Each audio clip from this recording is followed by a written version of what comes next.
Good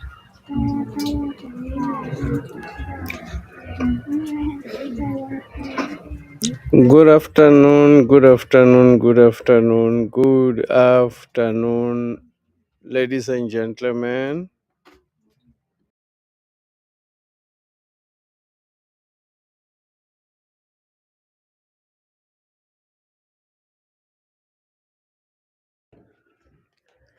Good afternoon, ladies and gentlemen. Good afternoon, kings and queens of the land.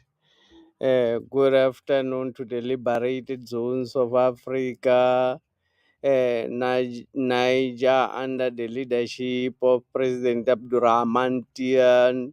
Uh, uh, Mali, under the leadership of President Assimi Goita. Burkina Faso, under the leadership of President Ibrahim Traore. Good afternoon to KZN in the British colony of South Africa. Good afternoon to everybody. Good afternoon to KZN, the liberated zone in the British colony of South Africa, under the leadership of the MK party led by President Jacob Zuma. Good afternoon to the sons and daughters of the land. My name is Mgodum Konto. Today we're talking about the secrets that IFW de Klerk have revealed about President Zuma, so that black and white people can know who is President Zuma.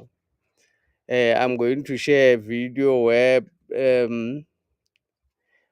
President de Klerk, FW de Klerk, is actually explaining about President Zuma, and we will analyze that video according to what FW de Klerk says about President Zuma.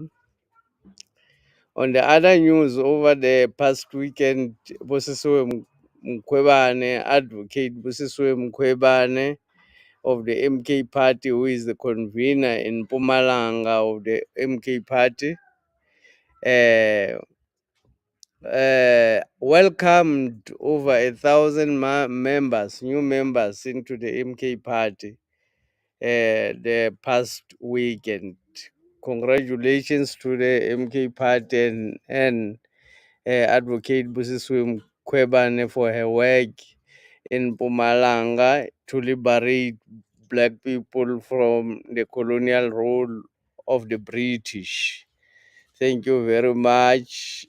In Burkina Faso, President Ibrahim Traore has decided to build 55 new hospitals across the country. This is the person who delivers. It's not the person who talks about what he's going to do. It's a person who does and talk after when is done. He's not a person who is going to give a wish list. He's actually a person who would do the wish list and then talk about uh, talk about it when it's actually done. President Ibrahim Traore showing to all the African leaders how leadership should be conducted, how Africa should conduct its affairs. He's actually a prototype for the people who are going to be watching. For the African leaders, the African children, African young people, they love President Ibrahim Traore. They love the militant Assimi Goïta and the militant Abdurrahman Tian in Niger. Those are not cowards. Those are not tamed people, just like they've done with black people in South Africa. black children in South Africa have been subjugated under drugs and under alcoholism, and they have not been able to. They've been put to a stage where they will not be able to revolt against the white system, because most black people have been somehow, young people have been somehow made to follow useless stuff which will not be able to liberate them from the actual issues that are facing them with white people. They have made them to ignore all the important issues. The Nyaope community is increasing. That is the reason. That is what the system wants, so that there would not be anybody who is going to revolt against them.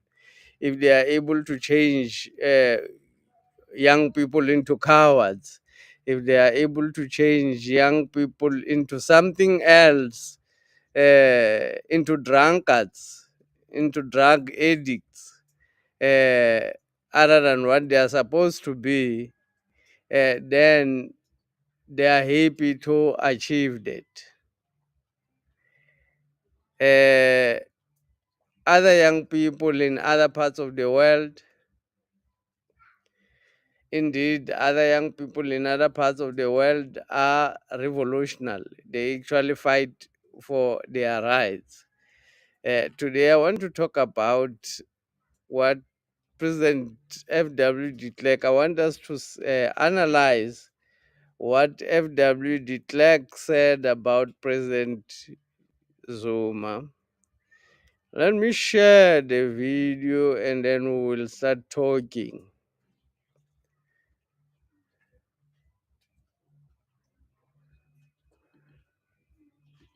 Of the impossible situation in which history and ourselves had placed us would have to be constructed on principles of justice and equity. We realized that the circumstances for successful negotiations would never again be so favorable. And we knew that with the passage of time, the balance of forces would inexorably shift against us. So, on the second. So remember, he's talking about the negotiations. He says, as white people, they knew that it was a perfect time for them to go for negotiations, because they knew that upon passage of time, the balance of forces will shift to be against them. At that moment, the balance of forces were in favor of the white man. In 1990, 1993, when the ANC was forced into negotiating, um, the balance of forces, or the one who were in power at that moment, were white people. And the Klerk says they quite uh, simply knew that this balance of forces may shift in favor of black people at some time, at some stage. So this was the perfect moment. I want us to understand that it was the perfect moment for white people in 1990,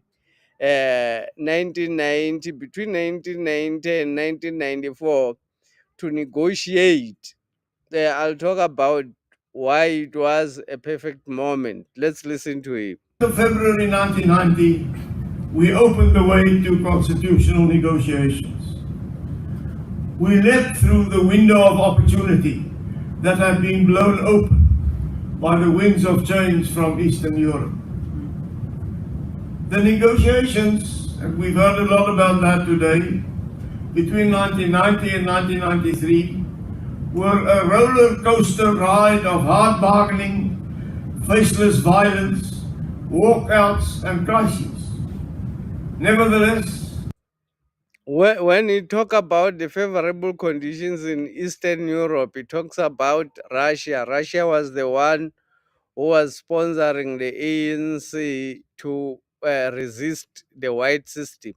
So they've been able to take over Russia because the President Gorbachev of Russia, but that time was under the influence of the Western powers.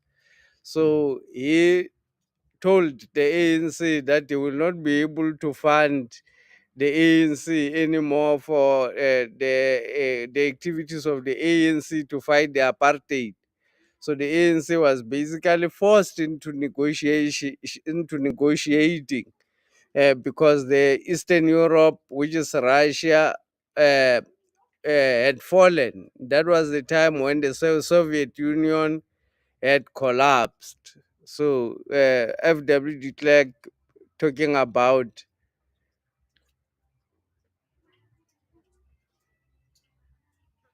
those moments. By December 1993, we had agreed on an interim constitution that included the supremacy of the constitution and the rule of law, an independent judiciary, multi-party democracy, the separation of powers, acknowledgement of South Africa's diversity of languages, culture. He talks about this, what is critically important, the supremacy of the constitution.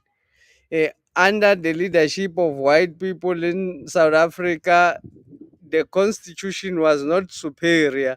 What was superior was parliament.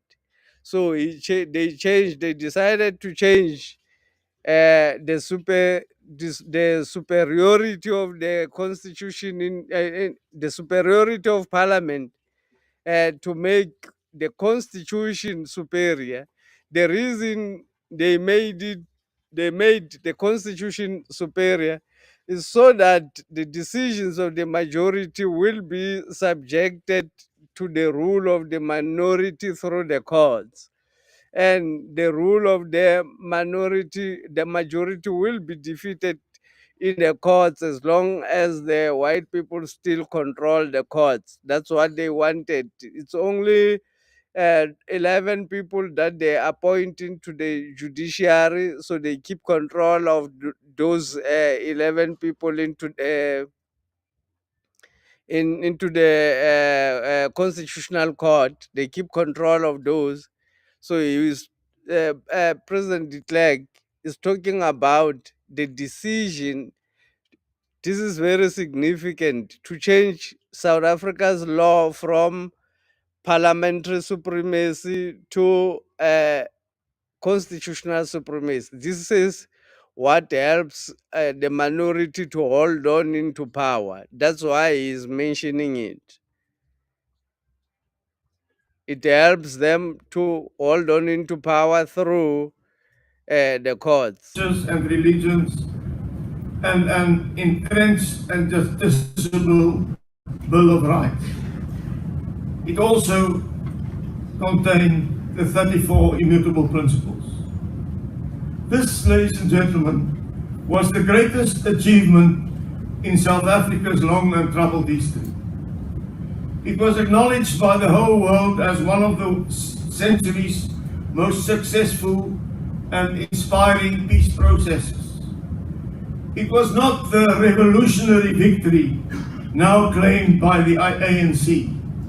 It was Indeed, it was not the revolutionary which was claimed by the ANC.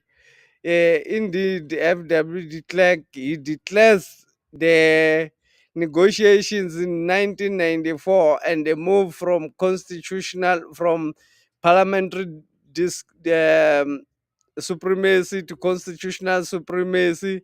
The most powerful thing they've achieved as white people during the negotiation is declaring that this was immense achievement for white people, and indeed it was.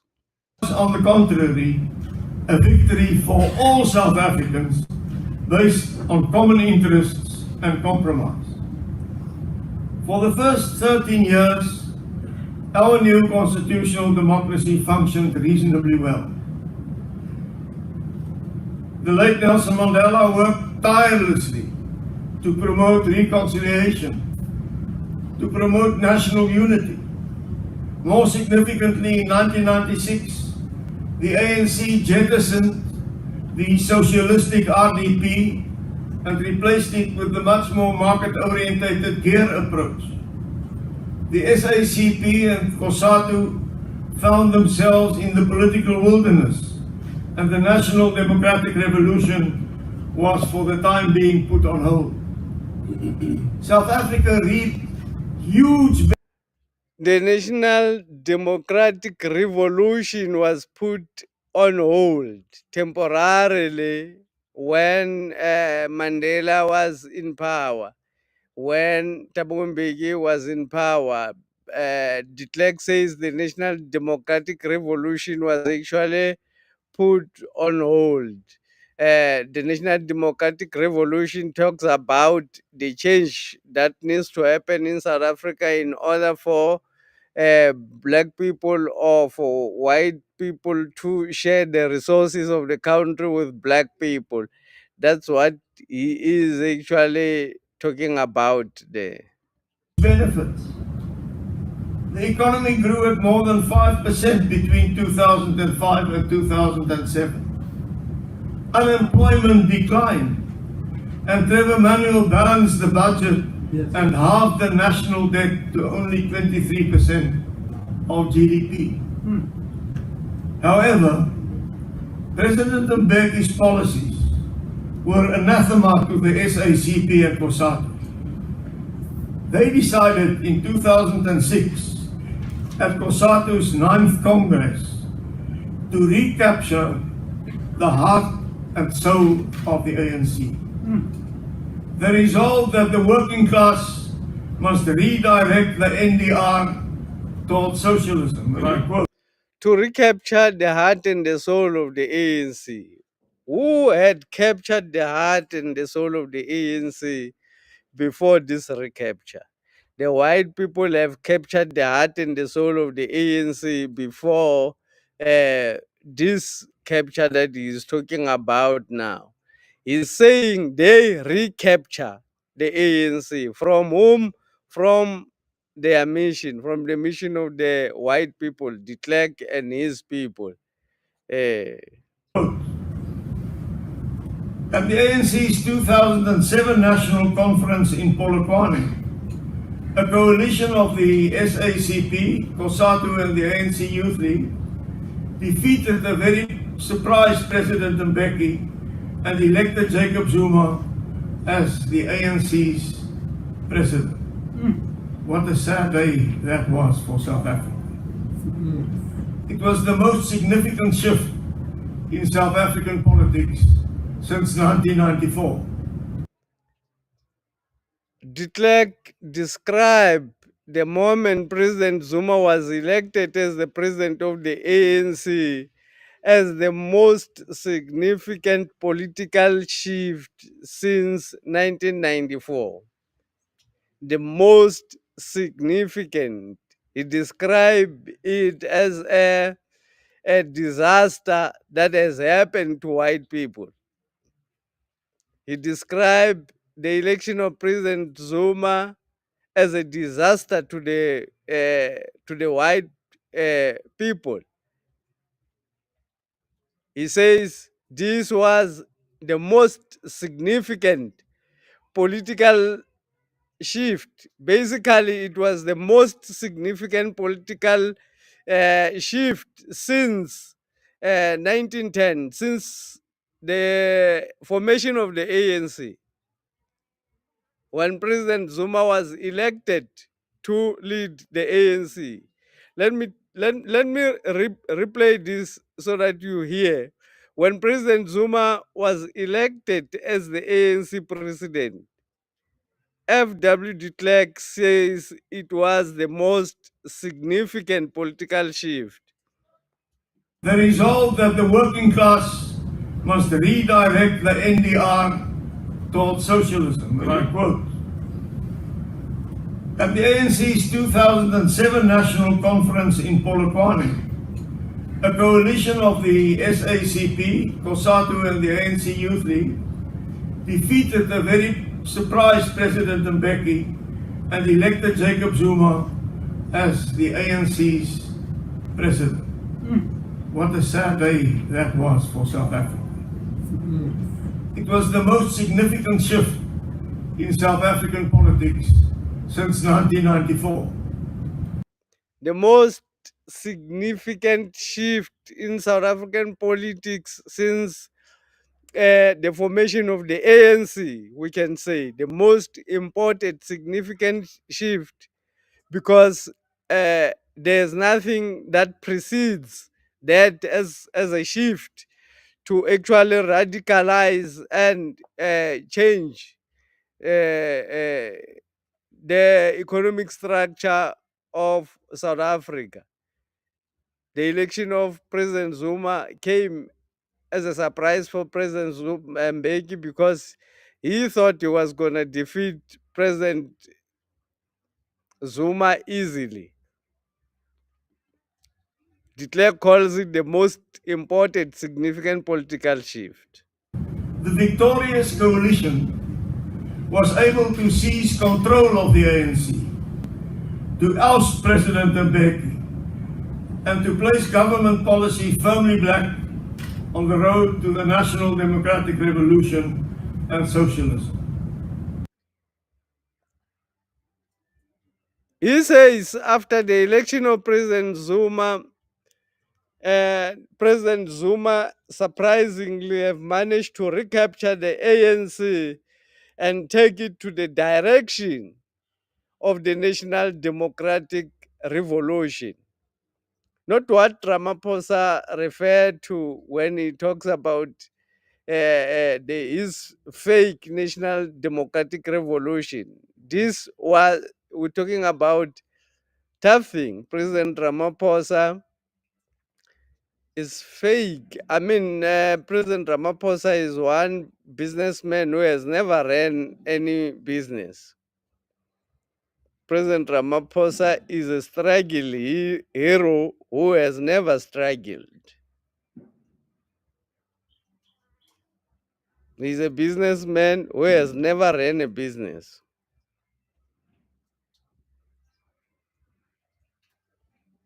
Fake.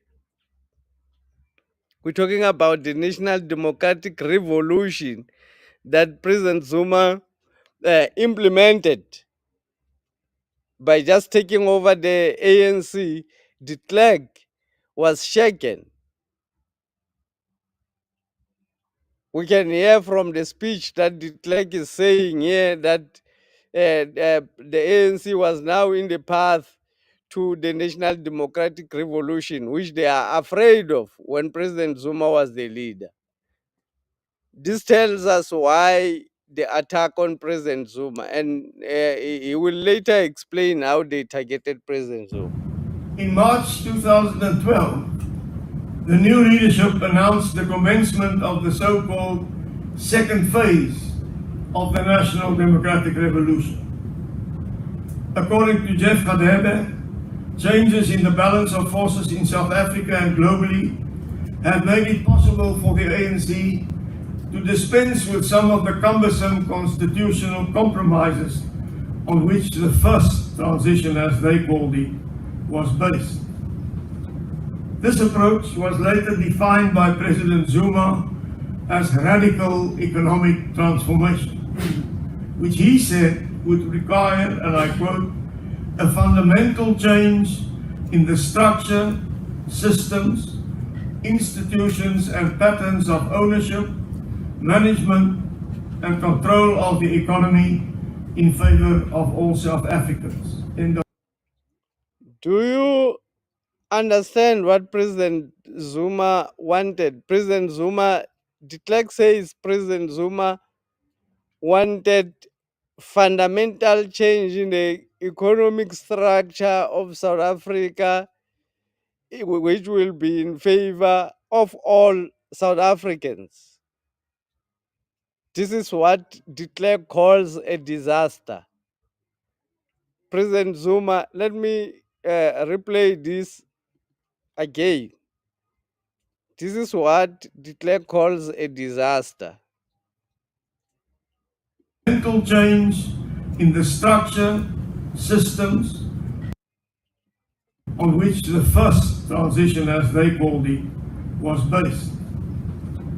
This approach was later defined by President Zuma as radical economic transformation, which he said would require, and I quote, a fundamental change in the structure, systems, institutions and patterns of ownership, management and control of the economy in favor of all South Africans. End of quote.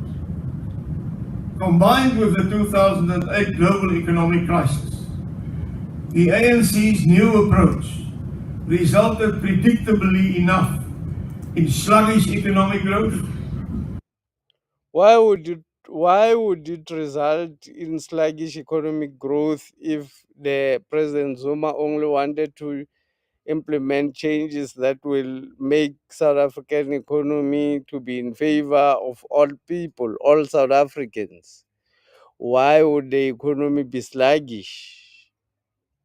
Why did they label President Zuma's economy as sluggish? Why did they say President Zuma's growth, economic growth, was slower, while President Zuma was the one who implemented there's no other president in the planet who has ever implemented the infrastructure changes that President Zuma has implemented in South Africa.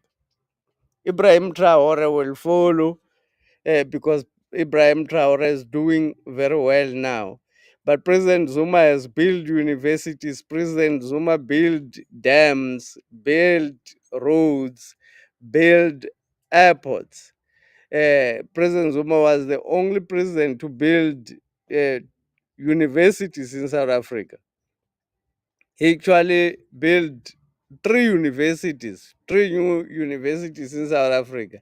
There's no other person who has built those infrastructure. He has revitalized the FET colleges. He's built a lot of educational institutions for black children, and he's done a very, very intense work while he was president. Why would somebody who the first person to spend over a trillion to spend over a trillion in one term on infrastructure development, why would you say his economy was sluggish? The man who constructed the roads that people are traveling on today in Gauteng, the beautiful roads that people are traveling on in Gauteng was constructed by President Zuma. Roads in Giani, dams in Limpopo, in different areas, the removal of the red tapes in BEE to open for black people to be able to do business with the state. That's what they call corruption. When black people do business with the state, they call it corruption. But why, when white people do business with the state, they call it public-private partnership. Public-private partnership. That's what they call it when it's white people.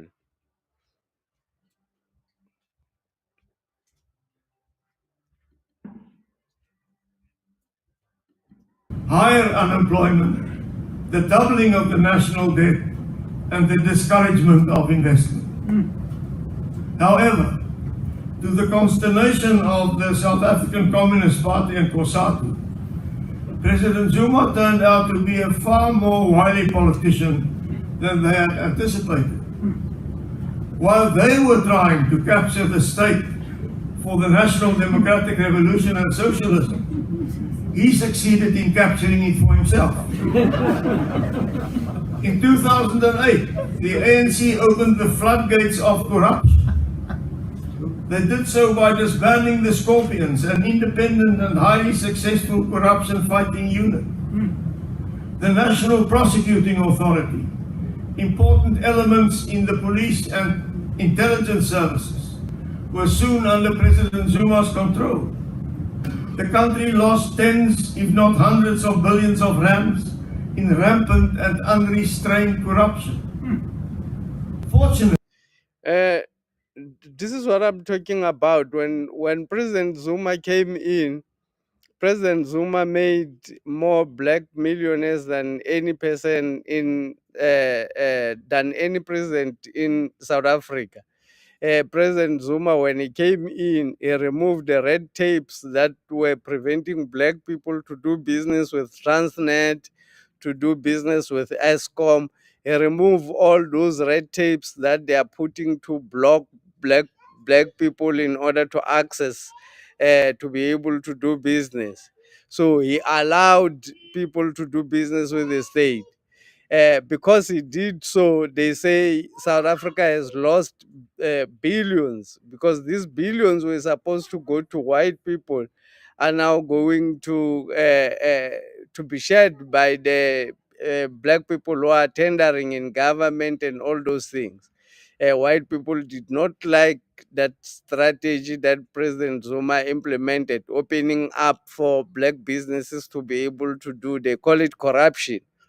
um, uh, there's never been any proof of any corruption that President Zuma has done. There's never been a single person who has been able to prove that President Zuma has stolen a nail clipper.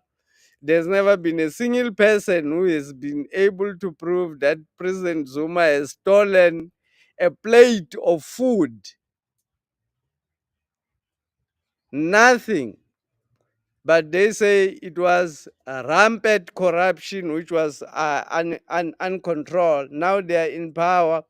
They can't arrest a single person. So it's all about, when we talk about black people, then it's corruption. When we talk about white companies doing business with the state, it's actually a private public partnership. So he's saying how disastrous, let's listen to him, how disastrous was President Zuma according to FW de Klerk. the institutions that have been included in the Constitution were resilient enough to defeat Jacob Zuma's state capture project. A combination of resolute action by the former public protector Tuli Mamonsela, investigative journalists, civil society, the courts, and You see, he's mentioning the people that they have actually set up to fight President Zuma. He says, because of these people, he's acknowledging the people who have assisted them to actually bring President Zuma down. He says, Tulima Donsela, one person who was important, very critically important for them to in order to put President Zuma down and stop him from the radical transformation that he wants that to implement in the ANC. He mentioned the NGOs, NGOs that are in South Africa, the ones that are always taking President Zuma to courts, don't even know their names. All of those nonsense is mentioning the courts that they have set up against President Zuma to defeat him, in order to remove him from the ANC so that they can recapture the ANC again. Let's listen to de Klerk. These people, they tell us the truth. It's just that we don't listen to to them when they tell us the truth. ANC stalwarts ultimately led to President Zuma's downfall. At the ANC's national conference in 2017, Nkosazana Zuma, President Zuma's chosen successor as president of the ANC, was narrowly defeated by Mr. Cyril Ramaphosa. Since then, President Ramaphosa has taken some significant steps to restore the integrity of key government institutions and to So President Ramaphosa has taken steps according to the Klerk since they defeated President Zuma in 2018. What are those steps that President Ramaphosa has taken in the first place? He has reversed the free education that President Zuma signed before he left office, cancelled that. He has raised the colonial tax to 15%. It was from 1993 up until 2018 when President Ramaphosa took over. Before he even finished 2 months in office, he raised the colonial tax, which they call value added tax these days, from 14% to 15%. This has assisted the colonial masters to be able to collect 23 billion rand extra from black people for just existing. They only sponsored President Ramaphosa by 1 billion. They only bought him by 1 billion. They only gave him 1 billion rand to buy the ANC conference. uh, his first action uh, put profit into their pockets, back into their pockets. They say they've been able to collect in 1 year since President Ramaphosa took over 22 billion in VAT, the colonial tax. Called it was initially called the head tax. It was called the poll tax, but it was all tax that was introduced to black people in order to in order to make them slaves of the white system. Let's continue to listen. restructure state-owned enterprises. He has recommitted himself to the implementation of the pragmatic national development plan and to economic growth fueled by increased levels of investment. Nevertheless, doubts persist. Does President Ramaphosa have the ability and will to challenge the deeply entrenched Zumaites in the ANC's top structures? White people were doubtful if President Ramaphosa will be able to defeat President Zuma because they know how intense President Zuma is. President Zuma is a fighter, he's a street fighter. Ramaphosa is a fake. So white people, they still had doubt if President Ramaphosa is going to defeat President Zuma. And President Ramaphosa wanted to prove to the white people that indeed he's going to defeat President Zuma. We all know what happened in the conference there, where President Zuma last attended the conference, how he was, I would say, uh, ambushed President Zuma into a corner where he's silent. President Ramaphosa trying to prove to the white system that he can actually take care of the President Zuma, and he can be able to defeat him and remove all the people who are in favor of President Zuma in the ANC. Um, Little did de Klerk and others know that President Zuma is a man of many plans. He's got plan A, B, C, D, E, F, G, and H.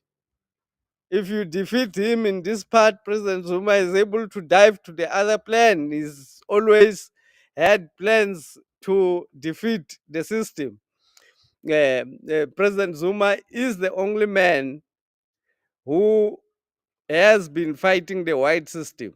De Klerk confirms it. He says when President Zuma took over in 2007, it was the most significant political shift since they lied to black people that black people are free.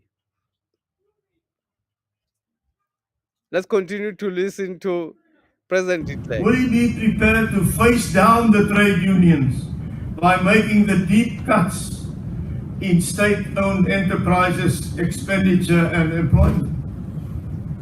When will those involved in state capture face prosecution? Important questions to which the country is waiting for answers. On a number of occasions in the past, I have warned that South Africa was at a crossroads. Well, now to me it is abundantly clear that the crossroads are behind us. That we took the wrong turning several years ago, and that we are now rapidly heading away from the high road of non-racial constitutional democracy. The factions that have led the ANC since 2007 He's claiming victory that they've actually, after when President Ramaphosa has taken over, the crossroads are over. The President Zuma has been defeated. We are now heading over to the white rule, according to de Klerk, back to the way they wanted things to be in the first place. That's what de Klerk has been declaring before he went on to the Lord. have no intention of honoring the agreements that were included in the 1993 and 1996 constitutions. Instead, they believe that they are still involved in a continuing revolutionary struggle to achieve, and I quote, a fundamental change in the structures, systems, institutions, and patterns of ownership, management, and control of the economy. In July 2018, Ace Magashule emphatically rejected, and again I quote, the false view that our democratic breakthrough was in itself the end of the struggle for the liberation of our country. He said the living truth is that the democratic breakthrough was not at all the end of our revolution, but only the beginning of more protracted struggle for transformation. A refusal to accept the new constitution as the foundation and the cornerstone of the new South Africa.